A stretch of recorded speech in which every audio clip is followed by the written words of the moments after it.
کہ وخراب یثرب خروج الملحمۃ الکبریٰ. خروج الملحمہ، ملحمہ کیا ہے؟ اب اس پر میں بات کروں. دنیا کی سب سے بڑی جنگ، ملحمہ جو ہے یہ لحم سے بنا ہوا ایک لفظ ہے. گوشت کاٹنے کی جو دکان ہے اس کو ملحم بھی کہتے ہیں. ملحمہ، اس میں گوشت کے ٹکڑے ٹکڑے ہو جائیں گے، جس کی وجہ سے اس کو بہت بڑی ملحمۃ الکبریٰ یعنی اللہ کے حبیب صلی اللہ تعالی علیہ وسلم نے فرمایا خراب یثرب خروج الملحمہ. ملحمہ کیا ہے؟ ایک بہت بڑی جنگ ہے. دوسری حدیثوں سے اس کے متعلق جو تائید ملتی ہے، ایک حدیث میں یہ بھی میرے آقا صلی اللہ تعالی علیہ وسلم نے فرمایا تم قیامت اس وقت تک نہیں آئے گی جب تک کہ رومیوں کے ساتھ تم آماق میں یا دابق میں نہ اتر جاؤ. یہ دو جگہوں کے نام میں بتا رہا ہوں، مرج دابق اور آماق یہ لفظ آئے ہیں. اور ایک حدیث میں ہے حضور صلی اللہ تعالی علیہ وسلم نے فرمایا ملحمۃ الکبریٰ ہوگی، سب سے بڑی جنگ ہوگی مسلمانوں میں اور عیسائیوں میں، اور یہ غوطہ میں ہوگی جو دمشق کا ایک علاقہ ہے. غوطہ حدیث میں لفظ بھی آیا، مسلمانوں کا مرکز غوطہ ہوگا. اس وقت تمام مسلمان وہاں جمع ہوں گے دمشق میں، غوطہ. اور جو جنگ ہوگی وہ علاقہ ہے مرج دابق جو حلب کے قریب ہے. ایک بہت بڑا میدان ہے، اب بھی موجود ہے، جس کو آج انگلش میں ایلیپو کہتے ہیں، وہ حلب ہے. حلب کے قریب میں یہ علاقہ موجود ہے. اب ملک شام کی حیثیت کو بھی آپ سمجھ لیں. قیامت کی نشانیوں میں اللہ کے حبیب صلی اللہ علیہ وسلم نے یہ بھی فرمایا کہ جو مومن ہوں گے وہ سب ملک شام کی طرف ہجرت کر جائیں گے. سب کس طرف جائیں گے؟ ملک شام کی طرف، جس کو سیریا کہتے ہیں اور عربی میں کچھ لوگ سوریا کہتے ہیں. سیریا کی طرف سب لوگ چلے جائیں گے. آج آپ یہ سوچ رہے ہوں گے کہ سیریا چھوڑ کر کے لوگ جا رہے ہیں، اور ایسے حالات میں آپ کہہ رہے ہیں کہ سارے لوگ سیریا میں آئیں گے. چاہے پورا سیریا آج خالی ہو جائے، پھر بھی مجھے میرے آقا صلی اللہ علیہ وسلم کی حدیث پر یقین ہے. میرے آقا نے فرمایا کہ پورے مومنین ہجرت کریں گے تو ضرور وہ ہجرت کریں گے. آج یا کل تمام مومنین وہ جمع ہوں گے، کیونکہ شام جو ہے ارض حشر و نشر ہے، یعنی قیامت کا میدان ملک شام کو بنایا جائے گا. یہ بھی حدیث پاک میں ہے. قیامت کا میدان کہاں ہوگا؟ ملک شام کو بنایا جائے گا، اور تمام مومنین ملک شام کی طرف ہجرت کر کے جائیں گے. اب یہ جو ملحمۃ الکبریٰ ہے، سب سے بڑی جنگ، کتنے لوگوں کے مقابل میں آپ کھڑے ہوں گے جانتے ہیں آپ؟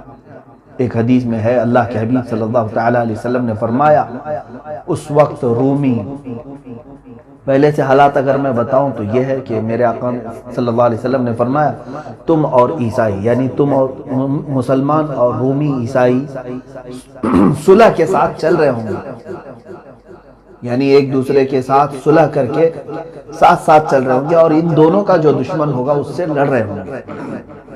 کئی سالوں تک یہ بات چلے گی. عیسائیوں کا بھی جو دشمن ہے اور مسلمانوں کا بھی جو دشمن ہے، ہو سکتا ہے وہ یہودی ہوں، اینٹی کرائسٹ جن کو کہا جاتا ہے، وہ لوگ ان کے ساتھ لڑ رہے ہوں گے. اس کے بعد ایک دن ایسا ہوگا کہ ایک عیسائی رومی وہ صلیب توڑ دے گا اور بدعہدی کریں گے. اس صلح میں وہ لوگ صلح کو توڑ کر کے بد شکنی کریں گے، تو پھر مسلمانوں اور عیسائیوں میں ایک بہت بڑی جنگ ہوگی.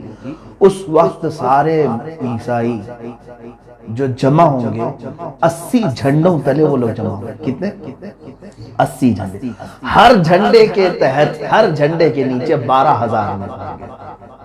اس اعتبار سے تقریباً کتنے ہو گئے؟ 9,60,000 کے قریب. 9,60,000 کی فوج ایک طرف ہوگی. یوں سمجھ لیں کہ مومنین کے مخالفت میں، مسلمانوں کے مخالفت میں پورا کفر جمع ہو جائے گا. اس میں جہاں جہاں یہ لوگ ہوں گے سب کو جمع کر لیں گے. یہی ملحمۃ الکبریٰ ہے، سب سے بڑی جنگ ہے. اور اس جنگ میں مسلمان کس طرح ہوں گے؟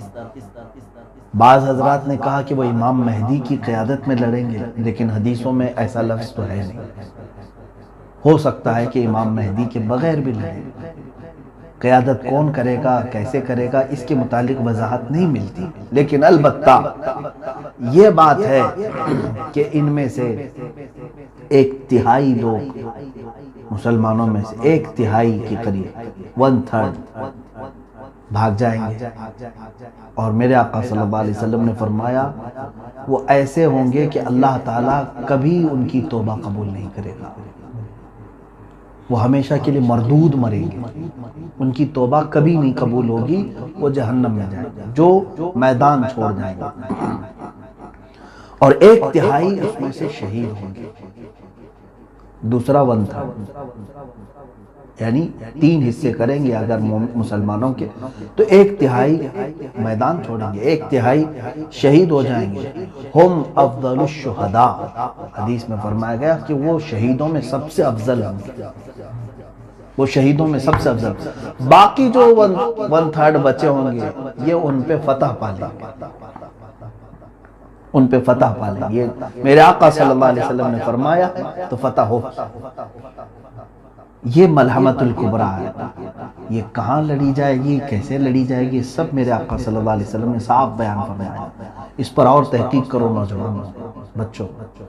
اب میں اپنی گفتگو کو سمیٹتا ہوا آتا ہوں۔ جو حالات آج تھے، جس کی طرف آج اشارے مل رہے ہیں، پورے دنیا کی پولیٹکس گرم ہو چکی ہے، اس سلسلے میں میں نے یہ حدیث عرض کی۔ میں آخری یہ 2 باتیں عرض کر کے کچھ تبصرہ کروں، اور جیسے ہی ملحمت الکبریٰ ختم ہوگی، حدیث پاک کے لفظ ہیں فتح قسطنطینیہ۔ قسطنطنیہ کیا ہے؟ آپ ہو سکتا ہے یہ لفظ سن رہے ہو، حالانکہ یہ پرانا لفظ ہے اور علم والے جانتے بھی ہیں۔ یہ ترکی کا وہی شہر ہے جس کو آج استنبول کہا جا رہا ہے۔ اس شہر کے فتح کے سلسلے میں بھی میرے آقا صلی اللہ تعالیٰ علیہ وسلم نے بشارت دی تھی۔ اول جیش غزاہا، ایک حدیث پاک میں ہے، وہ سب سے پہلا لشکر جو غزوہ کرے گا یا جہاد کرے گا اور قسطنطنیہ فتح کرے گا، وہ لوگ بلا حساب و کتاب جنت میں جائیں گے۔ وہ فتح قسطنطنیہ جو ہے وہ پہلے کے دور میں ہو چکی ہے، حضرت عمر فاروق رضی اللہ تعالیٰ عنہ کے زمانے میں، اور اس کے بعد کئی مرتبہ جو ہے یہ شہر فتح ہوا ہے۔ سلطان محمد فاتح کا بھی نام آتا ہے اس میں، جو قسطنطنیہ جنہوں نے فتح کیا، کافروں کے ہاتھ میں گیا پھر فتح کیا، ان کے ہاتھ میں گیا پھر فتح کیا۔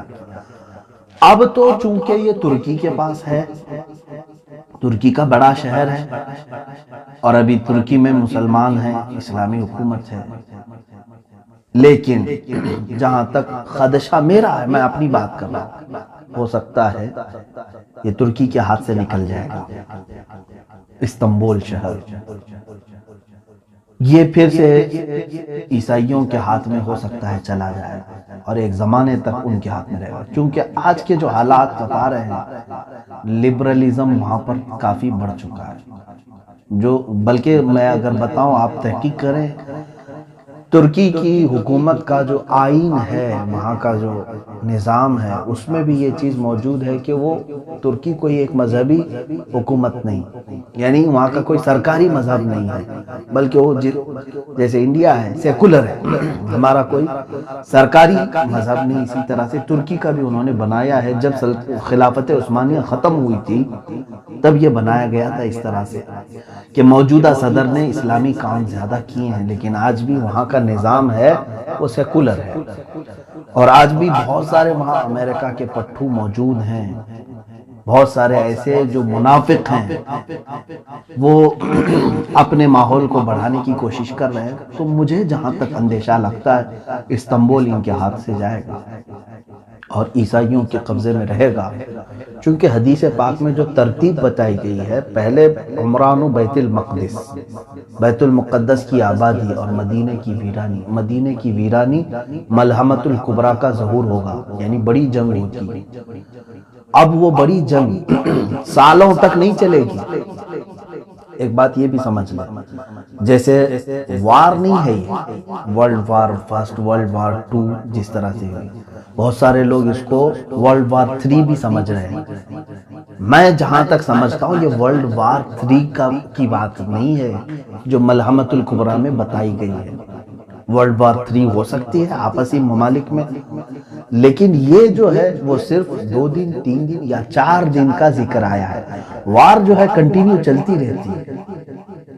یہ جیسے جنگ بدر ہوئی 1 دن میں ختم ہوئی، جنگ احد تھی 1 دن میں ختم ہوئی، اسی طرح سے ملحمۃ الکبریٰ بھی جو ہے یہ بہت لمبے سالوں تک یا مہینوں تک نہیں چلے گی، زیادہ سے زیادہ اس کی مدت 1 ہفتہ ہو سکتی ہے احادیث پاک کی روشنی کے مطابق۔ تو عزیزان گرامی، اب ملحمۃ الکبریٰ کے ختم کے بعد کیا ہوگا؟ قسطنطنیہ فتح ہوگا۔ تو فتح ہونے کی جو بات کی گئی ہے، اگر آلریڈی پہلے سے وہ مسلمانوں کے قبضے میں ہے تو پھر فتح کی بات کیسے فتح کی بات کیسے ہو سکتی ہے؟ اور فتح قسطنطنیہ سے مراد اگر پہلے والی فتح جو حضرت عمر کے زمانے میں ہوئی یا سلطان محمد فاتح کے زمانے میں ہوئی، تو پھر یہ بھی ماننا پڑے گا کہ اس سے پہلے ملحمۃ الکبریٰ ہو چکی ہے، اس سے پہلے مدینہ ویران ہو چکا ہے، اس سے پہلے بیت المقدس کی یہ ساری ترتیب الٹ جائے گی۔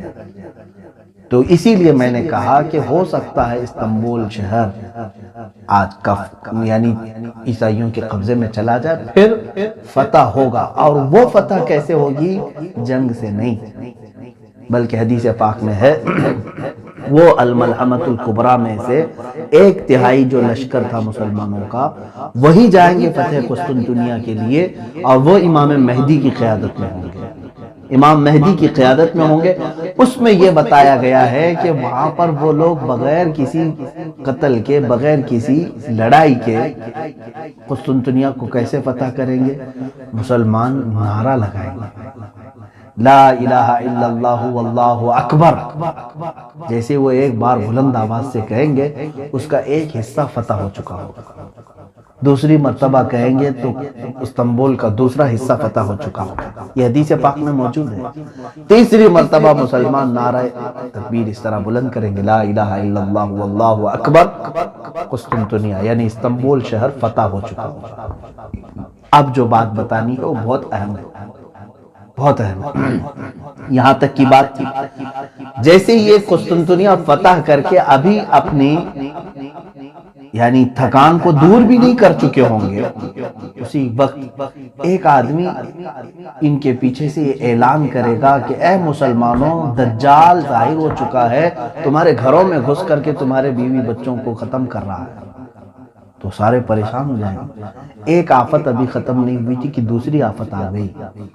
اب دجال کے ظہور کی خبر جیسے ہی سنیں گے، اس وقت میرے آقا صلی اللہ تعالی علیہ وسلم فرماتے ہیں 10 گھوڑ سوار، گھوڑے کا ذکر ہے، 10 گھوڑ سوار قسطنطنیہ سے نکلیں گے، پھر وہ ارض مقدس کی طرف آئیں گے یا اپنے وطن آئیں گے، اور بہت تیزی سے آئیں گے، جبکہ وہ خبر شیطان نے پھیلائی تھی جھوٹی ہوگی۔ پہلے جو شیطان کہے گا کہ دجال آ چکا، ڈرانے کے لیے، لیکن جب وہ تمام مسلمان واپس اپنے اپنے گھر آئیں گے تب حقیقت میں دجال آ چکا ہوگا۔ اب سنیں، بڑی بات ہے، اللہ کے نبی صلی اللہ علیہ وسلم نے فرمایا میں ان میں سے ہر گھوڑ سوار کو جانتا ہوں، اس کا نام بھی، اس کے باپ کا بھی نام، اور ان کے گھوڑوں کے رنگ بھی جانتا ہوں۔ یہ رسول کریم صلی اللہ علیہ وسلم نے فرمایا۔ اس کا مطلب مجھے یہ بھی لگتا ہے کہ گھوڑ سواری قیامت تک ختم نہیں ہوگی، یا ایک حدیث پاک میں یہ بھی ملتا ہے کہ لوگ اپنے پرانے ہتھیار کی طرف واپس آ جائیں گے، پرانے ہتھیار کی طرف واپس آ جائیں گے، حدیث پاک میں ملتا ہے۔ ظاہر سی بات ہے آج کے دور میں ہم سائیکل اور موٹر سائیکل پر چلنا نہیں چاہ رہے ہیں، رفتار اتنی تیز ہو چکی ہے، ہم جو ہے اب کاروں میں، اور کاروں سے زیادہ اب اور تیز ہم دیکھنا چاہ رہے ہیں، بلٹ ٹرین آ چکی ہے، اس سے زیادہ تیز ہم تو ایروپلین دیکھ چکے ہیں، راکٹ دیکھ چکے ہیں۔ اتنی تیزی کے زمانے میں پھر گھوڑے کا تصور کیسے؟ گھوڑا کیوں استعمال کرے گا کوئی؟ لیکن حدیث پاک میں اگر آیا ہے تو یقیناً میرا یقین کہتا ہے، میرا ایمان ہے یہ کہ یقیناً لوگ گھوڑے پر ہی سواری کریں گے، اور اس وقت اپنے پرانے ہتھیار ہو سکتا ہے اس کی وجہ یہ ہو سکتی ہے، جیسے کہ ایک سائنسدان نے کہا ہے، بڑا سائنٹسٹ ہے، اس نے بھی یہ بات کہا کہ میں ورلڈ وار 3 کے بارے میں تو نہیں جانتا کہ کیسے ہوگی، بایولوجیکل ہوگی، جیسے ابھی بہت سارے لوگ کہہ رہے ہیں وائرس پیدا کیا گیا ہے، اگر پیدا کر کے ایک ملک دوسرے ملک کو تباہ کرنے کی کوشش کر رہا ہے تو یہ بایولوجیکل وار ہے، ایک دوسرے کو مطلب وبا پھیلا کر کے ختم کرنا، یا پھر ٹیکنالوجی کے اعتبار سے ہوگی کہ مطلب آن لائن جو ہے اس کا پورا سافٹ ویئر ہیک کر لیا، اس کی بینک کرپٹ کر دیا، یہ بھی ایک وار ہے، یا پھر جو ہے بارود سے ہوگی، پیٹروٹ میزائل سے ہوگی، کس سے ہوگی ورلڈ وار 3، اس کے بارے میں پکا کسی کو علم نہیں۔ اس سائنٹسٹ نے بھی یہ کہا، یہ تو مجھے نہیں معلوم کہ ورلڈ وار 3 کس طرح کی ہوگی، لیکن یہ میں ضرور بتاؤں گا کہ ورلڈ وار 4 اگر ہوئی تو پھر وہ لکڑیوں اور تلواروں سے ہی ہوگی۔ وہ کیوں؟ اس سے پوچھا گیا تو اس نے کہا ورلڈ وار 3 میں لوگ اپنے پاس جو کچھ بھی ہے ایک دوسرے پر ڈال کر کے سب تباہ کر چکے ہوں گے، ان کے پاس کچھ بھی نہیں بچا ہوگا۔ یہ ہو سکتا ہے، یہ تشریح سمجھنے فہم کے قریب ہے۔ ہر ملک آج ایک دوسرے کو ڈرا رہا ہے اپنے نیوکلیائی پاور ہونے کا، اس کے پاس نیوکلیئر ہے اور ڈرا رہا ہے ایک دوسرا ملک اور ممالک کے درمیان۔ یہ رسہ کشی تو آج اتنی عروج پر آ گئی ہے، بارڈر کے مسئلے آج دیکھ رہے ہیں، ہر ایک ملک جو ہے اب اس میں جو بڑے بڑے جو ممالک ہیں جن کے پاس آج بارود ہے، نیوکلیائی پاور ہے، اگر ان میں سے کسی نے بھی نیوکلیائی پاور کا استعمال کیا تو انجام اتنا خطرناک ہوگا۔ آپ نے تاریخ پڑھی ہوگی کہ امریکہ نے ناگاساکی اور ہیروشیما پر جو نیوکلیائی بم گرائے تھے، ایٹم بم گرائے تھے، آج سے وہ تقریباً 80 سال کے قریب ہو گئے، زیادہ عرصہ ہو گیا، 70 سال کے قریب ہو گئے، آج تک وہ زمین بنجر ہے، وہاں سے کوئی سبزہ نہیں ہوتا، وہاں کے لوگ معذور پیدا ہوتے رہے سالوں تک، اتنی خطرناک اس کی زہریلی گیس ہے۔ اور اگر وہ اس زمانے کا نیوکلیئر تھا، اب اس وقت اور پتہ نہیں اس میں کتنا ڈیولپ کر چکے ہوں، ایک ایک ملک کے پاس اتنا نیوکلیئر ہے کہ یہ دنیا کو پوری دنیا کو ختم کرنے کے لیے اپنا وہ استعمال کر سکتے ہیں۔ اور اگر کسی ملک نے تھوڑا سا بھی ایک دوسرے کے حق میں استعمال کیا تو مجھے جہاں تک لگتا ہے سارے ویپن، سارے مشینیں، ساری چیزیں ختم کر دی جائیں گی، سارے تار ٹوٹ جائیں گے، نہ کوئی مشین ہوگی، نہ کوئی موبائل ہوگا، نہ کوئی سیٹلائٹ ہوگا، پھر لوگ کس چیز پر آئیں گے؟ واپس اسی کلاڑی پر آئیں گے، انہی تلواروں پر، انہی لاٹھیوں پر آئیں گے۔ تو یہ ہو سکتا ہے، اور قیامت کی نشانیوں میں یہ ہے۔ بہرحال بات میری طویل نہ ہو جائے، عزیزان گرامی وقار، آج پوری دنیا کے حالات اس طرف آ رہے ہیں، آپ غور سے دیکھنا کہ بیت المقدس کی طرف آپ کی توجہ ہمیشہ رہے۔ یہ پورے دھیان بھٹکانے کی کوشش تھی پوری دنیا میں، ہم سب کے ذہن کو دوسری طرف ڈالنے کی، کہ آج یروشلم کو کیپٹل بنانے کی یہودیوں نے ایسی سازش کی کہ پوری دنیا کو ایک وبا کے چکر میں مبتلا کر رکھا، اور سب کو ڈر کے ماحول میں، لاک ڈاؤن کے ماحول میں، کوئی پروٹیسٹ نہ کر سکے، کوئی باہر نہ آ سکے، قید کر دیا۔ ایک طرف اسلامی ممالک جن کو ہم کہہ رہے ہیں ان کو زرخرید غلام بنا چکا ہے، یہ سارے سعودی ہوں، جتنے بھی اس کے ہم نوا ہوں، ان میں سے کسی کے بھی اندر اس کے خلاف بولنے کی ہمت نہیں، جسارت نہیں، بلکہ اب تو یہ اپنے بارڈر بھی اسرائیل کے استقبال کے لیے کھولنے کو تیار ہیں۔ ایک بات یہ بھی حدیث پاک میں موجود ہے، اللہ کے حبیب صلی اللہ علیہ وسلم نے فرمایا ویل للعرب من شر قد اقترب، تمام عرب کے لیے تباہی ہو، ویل ہے، بربادی ہو، ایسے شر سے جو بہت ہی قریب آ چکا ہے۔ ایک حدیث پاک میں ایک ایسا فتنہ اٹھے گا کہ عرب سب تباہ ہو جائیں گے، عرب سب مریں گے۔ اب وہ کون سا فتنہ ہوگا وہ ہم دیکھ رہے ہیں، اور حدیث پاک کے لفظ یہ ہیں، میرے آقا صلی اللہ علیہ وسلم نے فرمایا اس فتنے میں جتنے عرب مارے جائیں گے وہ سب جہنم میں ہیں، قتلاھا فی النار۔ حضور صلی اللہ علیہ وسلم نے فرمایا اس فتنے کے جتنے مقتولین ہیں، جتنے مارے جائیں گے وہ سب جہنم میں ہوں گے، کیونکہ یہ سب دنیاوی غرض سے لڑ رہے ہوں گے آپس میں، اور یہ دنیاوی غرض سے لڑ کر کے مر رہے ہوں گے اور یہ جہنم میں جائیں گے۔ ہو سکتا ہے یہ وہی زمانہ ہے جس میں عرب تباہی کی طرف جائیں گے، ان کی تباہی قریب ہے۔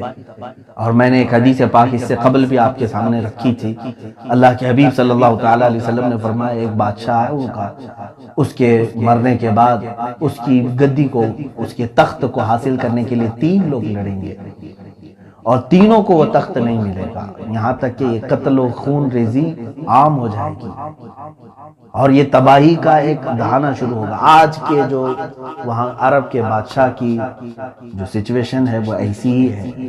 میں یہ ایگزیکٹ نہیں کہہ رہا کہ اسی زمانے کے لیے یہ بات کہی گئی، ہو سکتا ہے اس کے بعد بھی ہوگا، لیکن حالات یہ بتا رہے ہیں کہ اس بادشاہ کے مرنے کے بعد یہاں پر بھی 3 دعوے دار ہیں۔ آلریڈی 2 کراؤن پرنسز کو ان لوگوں نے، 2 کراؤن پرنس کو انہوں نے ہٹایا، اب تیسرا یہ جو بیٹھا ہوا ہے۔ اب دیکھیں حالات کس کروٹ پر لے جاتے ہیں۔ میں حالات کی طرف لے کر کے آیا، اے مسلمانوں ان حالات میں بھی میرے آقا صلی اللہ تعالیٰ علیہ وسلم نے ہماری دستگیری فرمائی ہے، ہماری رہنمائی فرمائی ہے۔